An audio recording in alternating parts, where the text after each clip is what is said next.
So hey guys, and thanks for joining me for another video. Welcome to the Random Watch Dude channel, and I'm just a random dude who likes watches, and I like to just talk about my adventures on the watch hobby and the watch addiction, the watch obsession.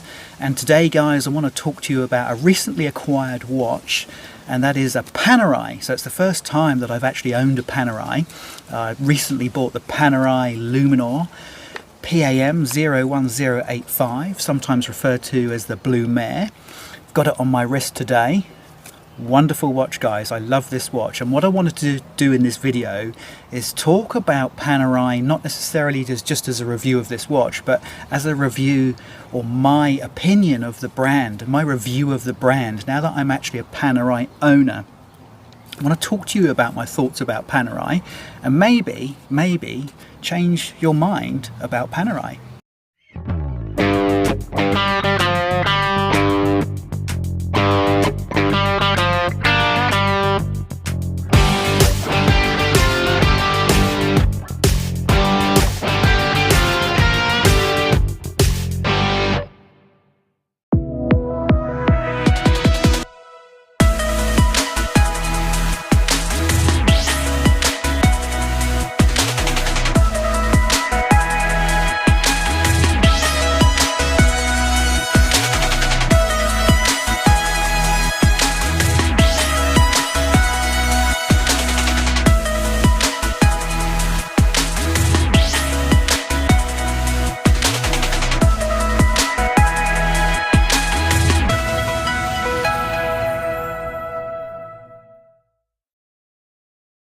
So I bought myself a Panerai about 3 months ago. I went into my local authorised dealer here in Auckland and I bought myself the Panerai 01085 Blue Mare, 44mm diameter.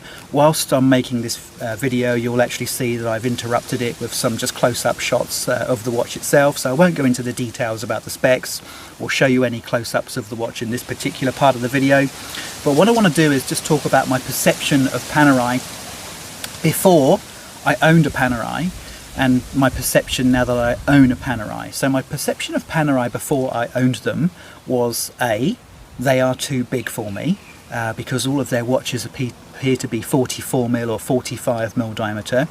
That's kind of on the cusp, that's on the edge of what is wearable for me. The biggest watch I've owned before I got this Panerai was the Omega Planet Ocean 45.5mm. What was that? The 2200.50. That's 45.5mm. It's actually slightly bigger in diameter than this watch, but it's thinner.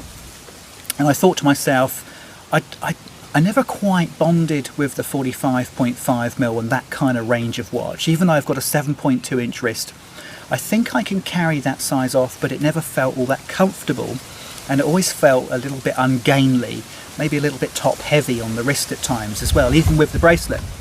And the other thing about Panerai was I couldn't get my thoughts past Rambo, Sylvester Stallone, you know, because he famously, I think he actually made Panerai kind of semi-famous in the first place actually, because the Italian stallion used to wear a Panerai quite frequently, and I think he wore a Panerai in a couple of his Hollywood movies as well. So he kind of catapulted them into the limelight, so to speak. But is Sylvester Stallone a role model for me? No, not really. Not really, no. I enjoyed the Rambo films, I love the Rocky films. Is he a role model? No. So for that reason, you know, there was no sort of brand similarity between me and Panerai. So how did I end up? How did I end up on the Panerai bandwagon, guys? How did it end up? Well, I'll tell you how it ended up is I got to a stage in my watch collecting journey where I was just getting a little bit burnt out with all the kind of run-of-the-mill 36mm to 42mm dive watches and dress watches. I've been through the whole kind of Swiss catalogue, I suppose you could say, you know, of Breitling, IWC. I've been through the Grand Seiko, Rolex, Omega, Tudor, you know, the usual bunch, if you like. I'm not really all that interested in micro brands, if I'm perfectly honest with you. Although I have just acquired a micro brand watch for a very specific reason, but that's a watch for another video. I haven't gone crazy with lots of different micro brands. So Panerai, I arrived at Panerai because I was just starting to feel a little bit burnt out with the run-of-the-mill 36mm to 42mm divers. I thought, you know what, I need to go and see what Panerai does for me when I put it on the wrist. I wanted something different, something maybe a little bit unusual, but was still wearable. And I thought, I'll go and take a look at Panerai. And the rest is history, actually, because I walked into the authorised dealer this one particular day, and I put on the watch that I own now, which is the 01085, and I was in love. I was, as soon as I put this watch on, I was going home with it. So there are 5 reasons. I've narrowed it down, I've boiled it down for you, fermented it into 5 reasons why I think you guys need to give Panerai a try.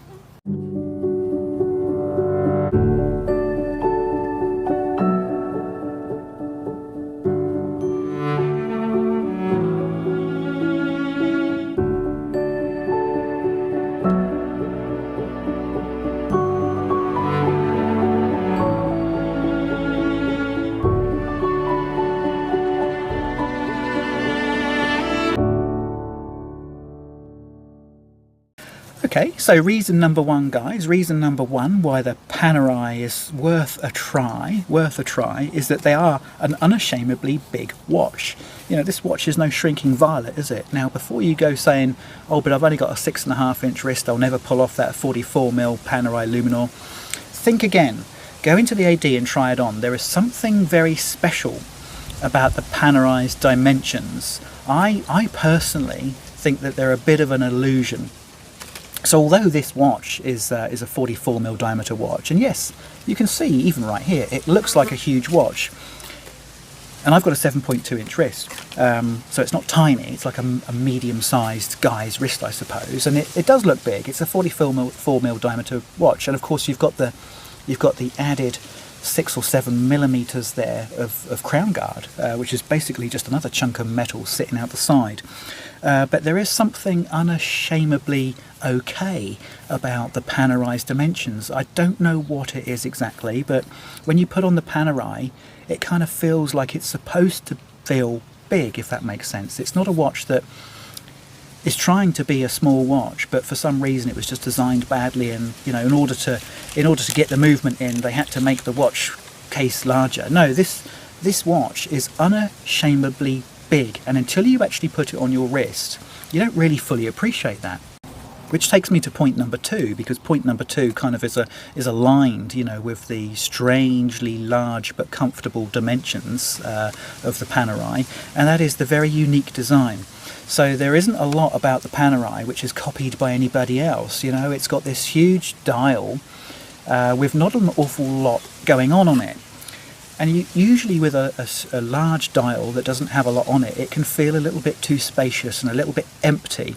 But somehow Panerai have managed to give you this massive chunk of dial with not a lot of information on it, but it doesn't feel boring and it doesn't feel empty. It has really good spatial ratios that are quite unique, I think. You know, I've worn a lot of large watches that don't actually fill the space of their dial very well at all, whereas the Panerai seems to be able to leave these huge empty spaces, but they're still quite interesting. And of course the other thing that's unique about the Panerai is that it has the huge chunk of metal sticking out the side there, which is the unique crown guard. Now my understanding is, with this unique crown guard, is that this is obviously designed to protect the crown from being damaged or pulled out. My concern was always that you'd actually maybe snag the catch. There's a little catch on here that opens the crown, that lets you basically wind and unwind the crown. My concern was that little catch could easily be opened if you caught it on a piece of material or against the side of a door, but to date I've worn this watch a lot and that hasn't happened, so it's clearly a very good design, and it's, as I say, it's a very unique design as well. Number 3 is that it's, for me, I think that the Panerai is, and the Panerai brand generally, is a very non-pretentious brand. It's not a hype brand. It's not trying to be anything that it's not. It's not trying to tell you that it's got this amazing technology. It's not trying to tell you that the movements are fantastic. In fact, the movements are pretty average. It's not trying to tell you that it's got this, you know, this wonderful anti-magnetism technology, or that it's METAS certified or COSC certified. It's very unpretentious. It's a very, very unpretentious watch. So number 4, that takes me to, carrying on from the fact that it's non-pretentious, is that there is no hype around Panerai. As far as I'm concerned, Panerai, when you look at the, let's call Panerai a top 20 brand, which puts it in the top tier, you know, of the hundreds of watch brands that are out there. Let's say Panerai are right up there, which in the top tier. And I would say amongst all of the other brands that they're sat there with, Panerai is probably the brand with the least amount of hype that's associated with it. Now you might say, well, what about Grand Seiko? I would say Grand Seiko is completely the opposite. I think Grand Seiko is completely overhyped, whereas Panerai just kind of sits there, you know, doing its own thing. It sticks to its knitting. It knows what it is and it knows what it isn't. And I think that's one of the really nice things about Panerai, is that it's not a hype brand. It's not trying to be anything other than what it is. Which takes me nicely to point number 5. Point number 5, and this is probably the most important thing, and this is something intangible, because of course we're watch collectors, watch obsessives. We deal with intangibles, don't we? The most important thing that I want to share with you, that I really enjoy about this watch, about Panerai, is that it makes me smile. It makes me happy. When I put this watch on, it makes me happy. Why? I don't know. I can't explain it. It's an intangible sensation I get when I put this watch on. It's a happy watch.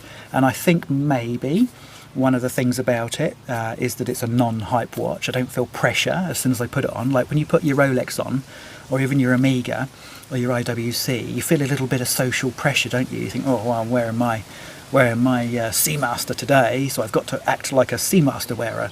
No, with Panerai, you are you. You just do you with Panerai. Panerai is so outrageously large and different and unusual, but at the same time non-hype, so nobody has a preconceived opinion of what you are. You can just wear this and be happy and not be pretentious. So a non-pretentious watch makes a non-pretentious watch wearer, and that makes me smile, that makes me happy. So that's how I'm going to finish this video, guys. I'd love to any of you guys that haven't yet tried on a Panerai because you thought, ooh no, it's too big, or oh no, Rambo, go and try it on. Go and put one on your wrist, and I promise you, you will have some very strange tingling sensations that you've never had when trying on a watch before.